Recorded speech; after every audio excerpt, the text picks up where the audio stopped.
जोहार। जन मन की बात में आपका स्वागत है। मैं हूं आनंद कुमार। दोस्तों, आज एक बार फिर मेरे साथ चर्चा के लिए यहाँ हाजिर है पंकज प्रसून जी। और जब तक झारखंड का चुनाव नहीं होता, हम लोग कोशिश करेंगे कि लगातार चुनावी मुद्दों पर चर्चा करते रहें। और इसलिए करेंगे क्योंकि पंकज जी को जानकारी के साथ साथ बातें जो है वो बेबाक अंदाज में बोलनी आती है, और दूसरों की तरह वे घुमा फिराकर, लुका छिपाकर, बैलेंस करके नहीं बोलते हैं। तो आज पंकज जी, आपका स्वागत है एक बार फिर जनमन की बात में। जी, शुक्रिया। पिछली बार आप जमशेद पिछली बार आप जमशेदपुर आए थे तो हम लोगों ने हरियाणा के चुनाव पर चर्चा की थी। आप आपने अपने चैनल पर उसको लगाया है। हरियाणा का आज रिजल्ट आ गया और तमाम जो पूर्वानुमान थे वो ध्वस्त हो गए। लोग कह रहे थे कि बीजेपी का वहां सुपड़ा साफ हो जाएगा, कांग्रेस एकदम सरकार बनाएगी, बीजेपी को 10 सीटें भी नहीं आएगी। लेकिन परिणाम आप देख रहे हैं कि क्या हो गया है।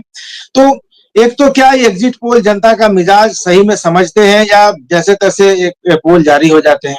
और क्या झारखंड में जो अभी हालात दिखाए जा रहे हैं, लोग कह रहे हैं कि नहीं, यहाँ झारखंड मुक्ति मोर्चा ग्रामीण क्षेत्रों में बहुत मजबूत स्थिति में है। तो क्या लगता है कि हरियाणा का जो चुनाव परिणाम है वो झारखंड पर कितना असर डालेगा? सबसे पहला असर तो ये होगा कि हेमंत सोरेन अब कांग्रेस की धनिया बो देंगे एक लाइन में। ये बहुत बड़ा 33-35 सीट 40 सीट तक मांग रहे थे कि हमको पिछली बार से ज्यादा चाहिए। अब कांग्रेस थोड़ा डर के, सहम के बोलेगी भैया जितना दे दो, गठबंधन मत तोड़ना। पहला तो बड़ा इम्पैक्ट ये होने वाला है। दूसरा, ये मांग रहे थे ना कि तोरपा ले लेंगे तो खुटी ले लेंगे, तो हमको ये दे दो वो दे दो। अब उस स्थिति में रहेंगे नहीं। अब कांग्रेस को 25 दे, 26 दे, ये स्वीकार कर लेंगे सर जोड़ के कि बस आप ही के सहारे हैं प्रभु। दूसरी बात कि प्रियंका चतुर्वेदी जो कि उद्धव ठाकरे शिवसेना की है, उन्होंने आज बहुत मार्के की बात कही। उन्होंने चुनाव परिणाम के दिन ये कहा कि जहां जहां कांग्रेस डायरेक्ट बीजेपी से लड़ती है वहां वहां धराशायी हो जाती है। वो तो सहयोगी दल है जिनके सहारे कांग्रेस टिकी हुई है। ये कितना बड़ा मैसेज है। कांग्रेस जैसी राष्ट्रीय पार्टी को उद्धव ठाकरे की पार्टी की एक प्रवक्ता ये कह रही है कि तुम तो सहयोगी दलों के भरोसे, यानी हमारे भरोसे टिके हुए हो। और ये पूरी तरह झूठ भी नहीं है। बिहार में आरजेडी के भरोसे टिके हुए हैं, उत्तर प्रदेश में अखिलेश के भरोसे टिके हुए हैं, हमारे झारखंड में हेमंत सोरेन के भरोसे टिके हुए हैं, वहां दो दो बैसाखियों के सारे टिके हुए हैं। मेरा कहना यह है कि कांग्रेस तब तक मजबूत पार्टी नहीं बन सकती जब तक ज्यादा से ज्यादा सीटों पे चुनाव लड़ेगी नहीं, अपना जनाधार नहीं तैयार करेगी, कैडर नहीं तैयार करेगी। मैं आसपास के राज्यों झारखंड में भी बहुत ऐसी सीटें बता सकता हूं जहां 10-10 साल से कांग्रेस लड़ी नहीं। कभी किसी जमाने में बहुत स्ट्रांग हुआ करती थी। आपके कोल्हान में आप चाईबासा के सांसद हुआ करते थे बागुन सुब्रई साहब, और उस इलाके में कांग्रेस मजबूत हुआ करती थी, काफी मजबूत। 7 बार की सीटें हो, 7 बार सांसद और करीब 5 बार विधायक रहे वो। और उसके बाद कांग्रेस ने क्या किया, एक एक करके सीटें छोड़ते चले गए। अंतिम इनका जो गढ़ है, फोर्टे था, वो घाटशिला था जहां प्रदीप बलमुचु साहब का स्ट्रांग होल्ड हुआ करता था। अंतिम किला भी छोड़ दिया। बस सब तुम ही ले जाओ, बस मेरी एक आंख फूटे तो फूटे, भाजपा की दोनों आंखें फूटनी चाहिए। इस नीति से कांग्रेस का भला नहीं होगा।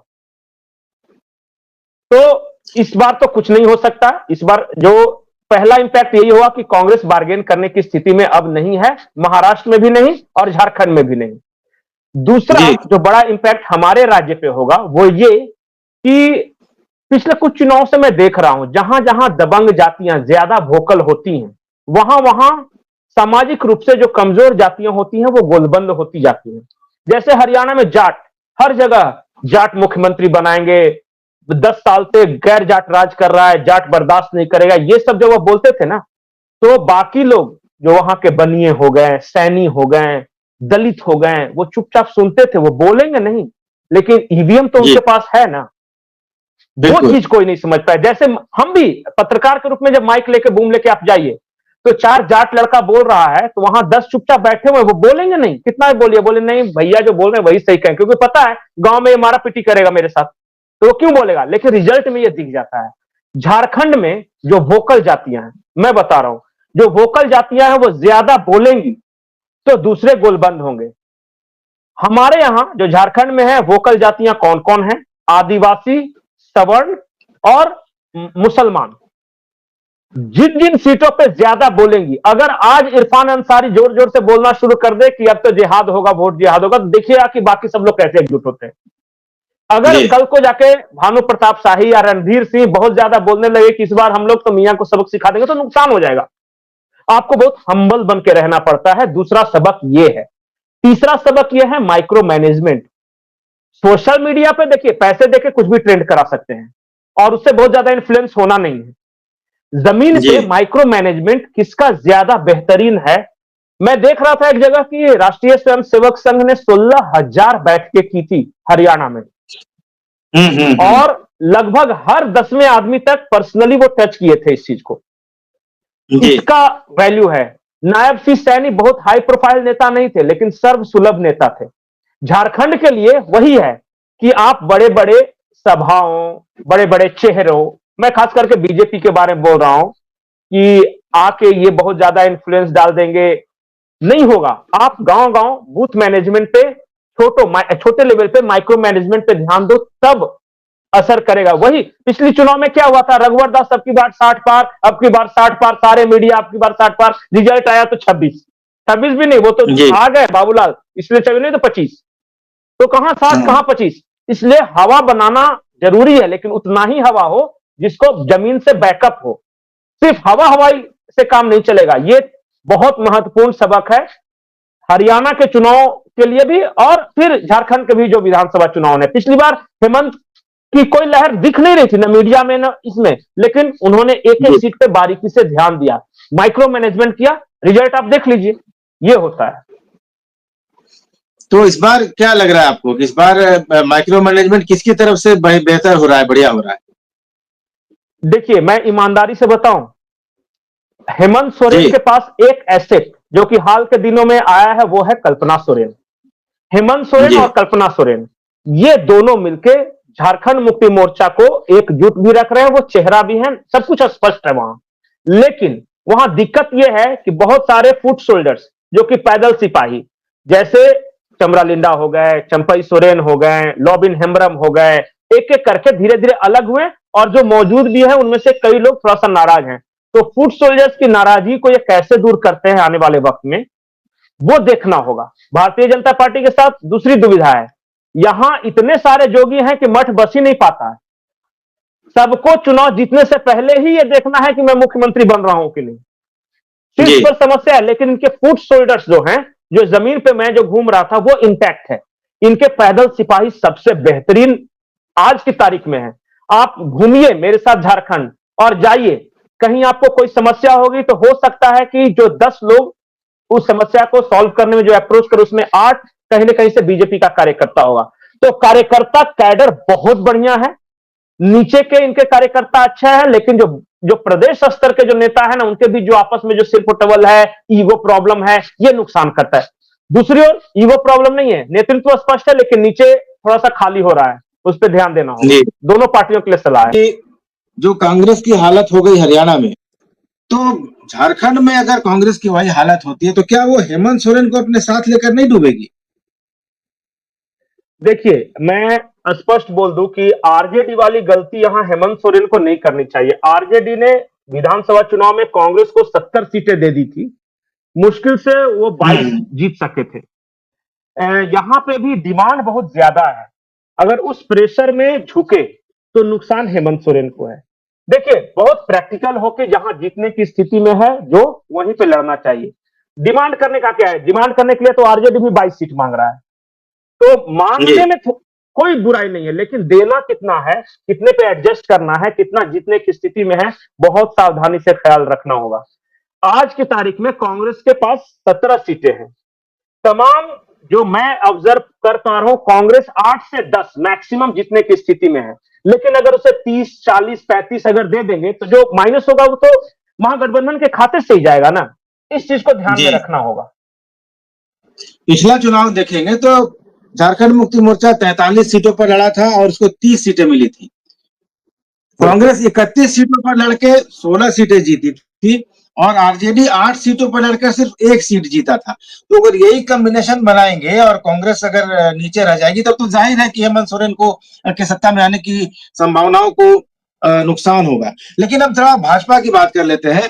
भाजपा की कल बैठक हो गई, हम लोगों ने चर्चा की, लेकिन उसमें कुछ और डेवलपमेंट निकल कर आया है, और आया है तो क्या आया है? नहीं, देखिए, अभी आज के जो तारीख थी मैंने पहले बताई थी कि 8 तारीख को कोई बैठक नहीं होने वाली, क्योंकि चुनाव परिणाम भी आने थे हरियाणा और जम्मू कश्मीर के। उसके बाद चुनाव परिणाम हुए, महासचिवों की बैठक बुलाई थी जेपी नड्डा ने, उसमें वो व्यस्त हो गए। उसके बाद फिर बीजेपी मुख्यालय में जो कार्यक्रम था उसे लेकर सब लग गए। तो चुनाव के दिन को बैठक नहीं होती। मुझे जहां तक जानकारी है कि एक बैठक हुई थी कल आदित्य साहू के आवास पे दिल्ली में।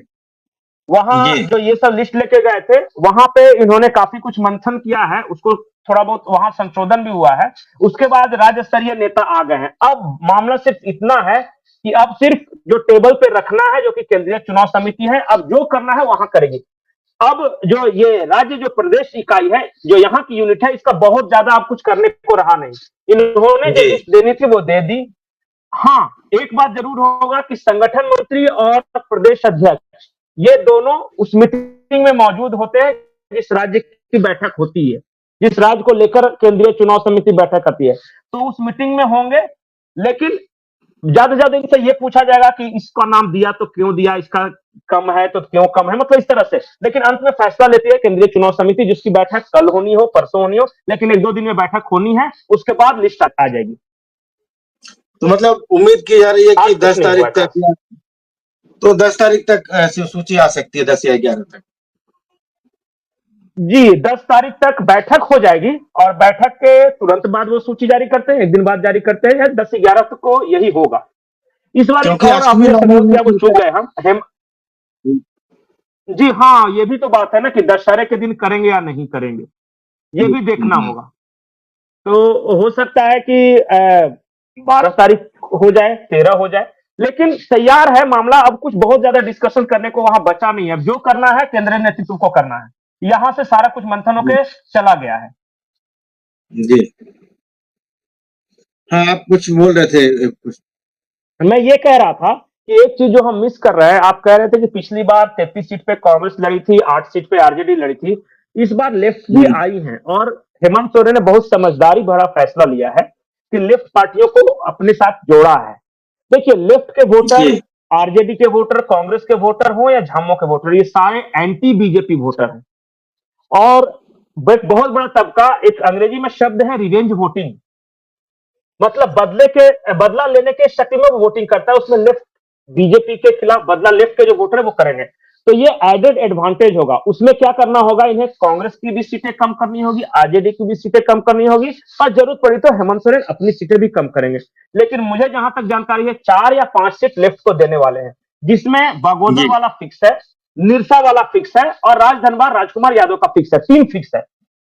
उसके बाद 2 और कौन सा देते हैं, कहां एडजस्ट करते हैं। सुन तो रहा हूं कि एक नाला की सीट ऐसी है जहां लेफ्ट का शायद परफॉर्मेंस अच्छा रहा था पिछली बार, वो सीट मांग रही है, लेकिन वो देखना पड़ेगा कि कौन लेके आया था। लेकिन 5 सीटों पे मोटा मोटी बातचीत चल रही है कि इन्हें इतना दिया सकता है कि अगर लेफ्ट को 5 देंगे तो 5 कम होगा इनका।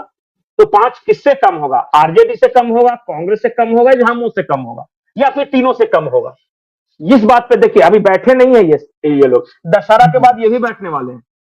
अब हरियाणा जम्मू कश्मीर का परिणाम आ गया, नवरात्रा दशहरा जैसे ही खत्म होगा, उसके बाद फिर बैठकों का दौर शुरू हो जाएगा, सीट शेयरिंग वगैरह सब कुछ क्लियर होनी शुरू हो जाएगी। जी जी, नाला की आपने बात की, विश्वेश्वर खान वहां से विधायक हुआ करते थे, और झारखंड की पहली विधानसभा हुआ करता था। जी, और झारखंड की पहली विधानसभा जब बनी थी तो वो प्रोटेम स्पीकर थे, क्योंकि वो बहुत सीनियर विधायक हुआ थे। लेकिन आपको मैं घटना बताना चाहता हूँ। मुझे एक फोन आया आज, मैं थोड़ा जादूगोड़ा की तरफ जा रहा था पूजा करने, मेरी बेटी का जन्मदिन है, तो मैं लौट रहा था तो मुझे एक फोन आया, और फोन करने वाले ने मुझे ऐसी बात बताई। उसने पूछा एक बड़े भाजपा से जुड़े और अभी फिलहाल एक बड़े पद पर जो है उनको, उनका नाम लेकर, कि क्या वे निर्दलीय चुनाव लड़ेंगे। तो मैंने पूछा कि नहीं, ऐसा क्यों? तो नहीं, साहब बड़े मूड में थे कल, और कल उनके इलाके में उनका जो दुर्गा पूजा है उसका उद्घाटन था, तो हम लोग भी गए थे, 2-3 विधानसभा के दावेदार भी गए थे, रांची से भी कुछ उनके स्वजातीय लोग थे, और उनके बीच में साहब ये कह रहे थे कि गोगो दीदी योजना भाजपा को गो गो कर देगी। साथ में उन्होंने बहुत सारी ऐसी बातें कही, जैसे लग रहा था कि वो मना रहे हैं, इस बात की इच्छा उनको है कि भाजपा इस चुनाव में हार जाए, क्योंकि न उनको टिकट मिला, न उनके परिवार से किसी को टिकट मिला। तो ये एक बड़ी दिलचस्प बात है, क्योंकि वो अक्सर महीने में 3-4 दौरे कर लेते हैं, 3-4 दिन का स्टे उनका हर दौरे में रहता है। और पूजा के समय इस तरह की बात हुई और वो आदमी किसी की सुनी सुनाई बात नहीं कर रहा था, वो खुद वहां पर मौजूद था। तो उसने कहा कि उसके बाद उन्होंने कहा कि जिस तरह से भाजपा सिर्फ आदिवासी आदिवासी कर रही है, तो आदिवासियों के चक्कर में बाकी सारे लोग उनसे दूर हो जाएंगे, तो इस बार बीजेपी को सीट नहीं आएगी, सरकार से दूर चली जाएगी। और उसने एक बड़ी गंभीर बात कही कि वो साहब हैं और साहब के एक पाले हुए एक और माननीय है, ये दोनों जयराम महतो को फंडिंग कर रहे हैं। तो इस पर आपको ऐसी बातें कुछ सुनने को आई है या नहीं? देखिए क्या हुआ था, पिछली बार जब सुदेश महतो के साथ इवनिंग नहीं बैठी थी, तो इन्होंने कहा कि सुदेश महतो का भाव बहुत बढ़ गया है, हम उसके पैरेलल एक महतो को ही खड़ा कर देंगे, एक पार्टी खड़ा कर देंगे। कल को अगर सुदेश महतो के साथ गठबंधन नहीं होता तो हमारे पास ये ऑप्शन रहेगा। और ये सच्चाई थी कि शुरुआत में फंडिंग हुई थी, ये भाषा आंदोलन के दौरान भी, और उसमें कि महतो को हमको सुदेश महतो के पैरेलल एक संगठन खड़ा करना है, वो बहुत ऐठ रहा है। और यहां तक कहा गया था कि वो अर्जुन मुंडा के इशारे पर हमसे गठबंधन नहीं कर रहा है, वो भी बैकअप था, वो कहानी थी। तो उसमें बिल्कुल मैं नकार नहीं सकता, जिन साहब का आपने जिक्र किया हर कोई समझ रहा है। वो साहब की कहानी मैं बता दूं, वो साहब चाहते थे कि मैं नहीं तो मेरे परिवार का कोई सदस्य, यानी महिला के बारे में था, कि वो चुनाव लड़ ले, और वो लगातार उसके लिए पैरवी वगैरह कर रहे थे। भारतीय जनता पार्टी के नेतृत्व ने स्पष्ट कर दिया था उन्हें कि न तो आप, नहीं आपके परिवार का कोई सदस्य इस बार विधानसभा चुनाव लड़ेगा। तो वो कुछ नाराज वगैरह हुए, फिर हेमंत बिस्व शर्मा उन्हें मनाने गए। हेमंत बिस्व शर्मा ने कहा कि देखो, ये जो पार्टियों के बीच गठबंधन का जो बातचीत है ना, वो चल रही है अमित शाह, संजय झा और सुदेश महतो के बीच, उसमें हम कहीं नहीं है, प्रदेश के बीच कहीं नहीं है। तो जो भी आपको बात करनी है, अपनी बात रखनी है, तो जाके आप अमित शाह से बात कर सकते हैं। वो गए भी, अमित शाह से बोला भी कि देखिए कम से कम इनके एक राइवल है, उनको बोला कि उनको तो कम से कम मत ही दीजिए, अगर हमारे परिवार को या हमें नहीं दिए तो उनको भी मत दीजिए, नहीं तो मेरी बड़ी थूथू हो जाएगी। तो अमित शाह ने स्पष्ट कर दिया कि देखिए, एक आदमी के चलते हम नीतीश कुमार को नाराज नहीं कर सकते, और केंद्र सरकार पे भी उसका असर आएगा, तो आपको इस बात को समझना है। फिर ये थोड़े रोष में आए, इन्होंने ये कहा कि फिर मैं इस्तीफा देके या फिर चुनाव लड़ूंगा। तब अमित शाह को थोड़ा सा आया गुस्सा, उन्होंने कहा कि आप चुनाव लड़ोगे ना, जिस दिन आप चुनाव लड़ोगे उसके 1 घंटे के अंदर, जिस दिन आपने इस्तीफा दिया उसके 1 घंटे के अंदर मैं पार्टी से निकाल दूंगा, आप समझ लेना आपका क्या होगा। उसके बाद बहुत से मायूस होकर फिर वापस लौट आए। अब देखिए, अपने इनर सर्किल में उनको बोलने का हक है, और इनर सर्किल की बात मुझे नहीं लगता है कि बहुत ज्यादा तवज्जो देनी चाहिए। अब वो जो समर्थक आए हैं, जो उनके भरोसे 5 साल बैठे रहे कि साहब हमको टिकट दिलाएंगे या मेरा कल्याण होगा, उनके सामने क्या बोलेंगे? कुछ नहीं हो सकता। तो मैं बार बार बोलता हूं, एक बार पहले ही बोला, मेरे करण अर्जुन आएंगे, जमीन का सीना चीर कर आएंगे, आसमान की छाती फाड़ के आएंगे, पर वो नहीं आएंगे। और मैं बार बार इसलिए स्पष्ट रूप से बोल रहा था, उस वक्त मुझे बहुत गालियां दी, और अब जब धीरे धीरे चीजें स्पष्ट हो रही हैं, तो अब इनर सर्कल में क्या बात हुई, करने दीजिए, इतना तो बनता है, हक भी है। लेकिन मुझे लगता नहीं कि बहुत ज्यादा नुकसान करने की स्थिति में होंगे, क्योंकि नुकसान करेंगे तो डायरेक्ट इस बार झारखंड को बहुत सीरियसली लेकर लड़ रही है भारतीय जनता पार्टी। इस बार झारखंड में हार जिस वजह से होगी या जिनकी वजह से होगी, उनका करियर तो बर्बाद कर देंगे अगर हराने की कोशिश की तो। हाँ, तो कुछ कर ना सके भले, लेकिन नवरात्रि में देवी माँ से जरूर नारियल वारियल चढ़ा के दुआ मांग रहे होंगे कि हम नहीं तो वो हमारी पार्टी भी नहीं। चलिए, तो चलिए पंकज जी, आज की चर्चा यही खत्म करते हैं, और कल एक बार फिर अगर समय मिलेगा तो हम लोग बैठेंगे। आपका बहुत बहुत धन्यवाद। तो दोस्तों, आज की वीडियो में इतना ही। अगर वीडियो अच्छा लगा हो तो इसको ज्यादा से ज्यादा लाइक और शेयर कीजिएगा, चैनल को सब्सक्राइब जरूर कर लीजिएगा। नमस्कार, धन्यवाद।